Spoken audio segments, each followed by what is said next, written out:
Mga idol, alam nyo ba nung ako pa ay namimili ng mga panlabang manok sa mga local breeder dito sa Happy Island, Catanduanes. Unang-una tinitingnan ko yung balansyado ang katawan, pencil fit, guwapong manok, magandang tipo, magaling siyempre pumalo.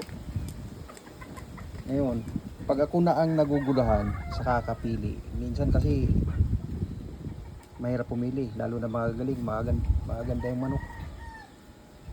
Ang last kong tinitingnan, yung mga sikreto is yung kaliskis.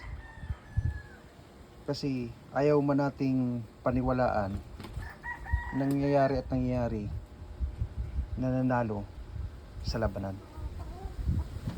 Yan ang magandang pangitain pag marunong kang mga liskis. Additional point yan, mga idol. Pero yung mga new generation na yun, hindi na yan naniniwala, at lalo na yung mga big time breeder.